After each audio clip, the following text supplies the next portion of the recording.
रानीगंज तिलक पुस्तकालय में भारत विकास परिषद की ओर से रानीगंज थाना में नवनियुक्त आईसी पिंटू मुखर्जी को फूलों का गुलदस्ता तथा उत्तरीय देकर उन्हें सम्मानित किया।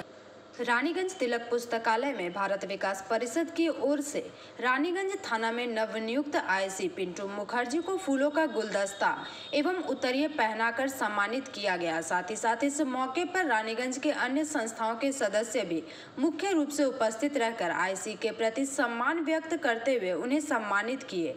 इस दौरान तिलक पुस्तकालय के अध्यक्ष प्रदीप बाजोरिया द्वारा रानीगंज तिलक पुस्तकालय के बारे में जानकारी देते हुए कहा गया कि यह पुस्तकालय 100 वर्ष प्राचीन है एवं काफ़ी दुर्लभ है जहां पुस्तक मौजूद है। इस मौके पर श्री मुखर्जी द्वारा रानीगंज के विधि व्यवस्था पर भी चर्चा की गई।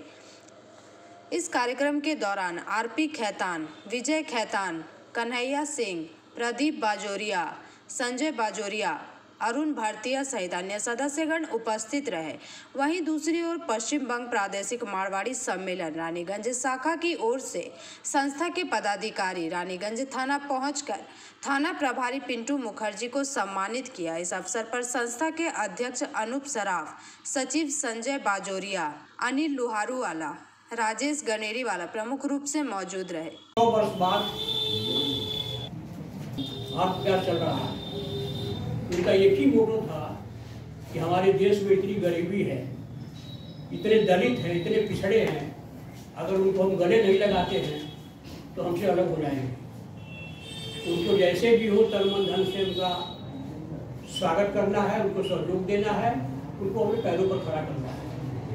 ठीक इसी सिद्धांतों को लेकर के भारत का चल रहा है। जो भी रानीगंज क्षेत्र में पिछड़ा वर्ग है, पुरुष हो या स्त्री हो, विधवा हो या वृद्ध हो, किसी को हम लोग उसकी पुकार पर पहुंचने का प्रयास करते हैं। रानीसर पढ़ते हैं, वहाँ भी हम लोग सेवा करते हैं। आज के 10 दिन অতিক্রান্ত হয়েছে।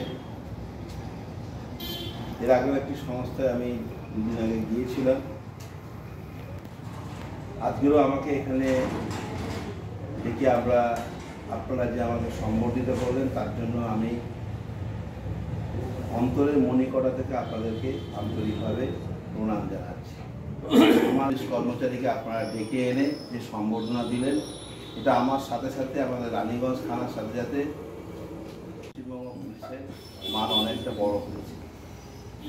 বিভিন্ন বক্তা তাদের বক্তব্যের মাধ্যম থেকে আমি জানতে পেরেছি এবং বিগত দিনে যে জায়গায় আমি গিয়েছিলাম সেখান থেকেও জানতে পেরেছি যে রানীগঞ্জের মানুষের মধ্যে একটা কালচারাল মনোভাব রয়েছে, একটা মানব সেবা করার একটা মনোভাব রয়েছে, যেটা আমি এর আগে অন্ডালে ছিলাম বা দুর্গাপুরে ছিলাম, তখনও কিন্তু এই সম্বন্ধে এতটা আমি জানতে পারিনি। কিন্তু আমি জানতাম যেটা শিল্পাঞ্চল শহর রানীগঞ্জ, সেখানকার সম্বন্ধে হয়তো এতটা আমার অভিজ্ঞতা ছিল না। কিন্তু এই 10 দিনে আসার পরে বিভিন্ন মানুষের সঙ্গে যখন যোগাযোগ বাড়ছে, তখন রানীগঞ্জ সম্বন্ধে আরও বেশি করে জানতে পারছি।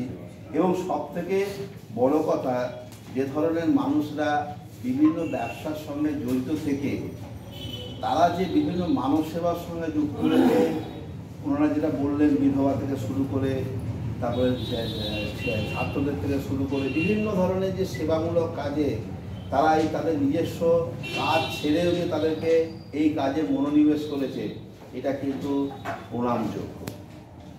যাই হোক, এই যে ধরনের যে মানব সেবায় আপনারা নিজেদেরকে নিয়োজিত করেছেন, তার জন্য আমি আপনাদের কাছে বলছি আগামী দিনে আমরাও চাই যে এই ধরনের মানব সেবার সঙ্গে আমরাও থাকি, আমরাও পাশে থাকি এবং আমাদেরও মনটা খুব ভালো হয় যে আমাদের পূর্বপুরুষ যারা দেশকে এখানে আনতে পেরেছেন, দাঁড় করাতে পেরেছেন, সেদিকে মুষ্টিময় সংস্থা ভারত দেশে কাজ করছে।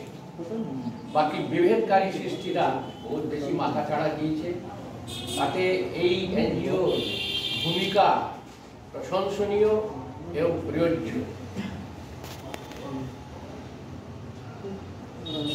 1 লক্ষ মানুষ নাগরিক বৃন্দ আজকের দিনে আমাদের সভ্য ভারত বিকাশ পরিষদে সারা দেশ জুড়ে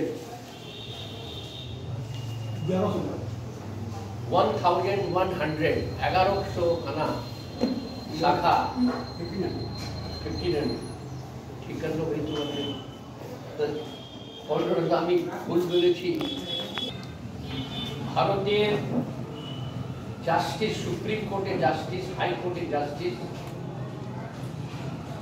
advocates of supreme court, high court, বিশিষ্ট শিক্ষাবিদ, বলতে গেলে বহু কিছু বলতে হয়, তবে সব ক্ষেত্রের মানুষ এর সাথে জড়িত। रानीगंज से सम्राट दास की रिपोर्ट, PV न्यूज।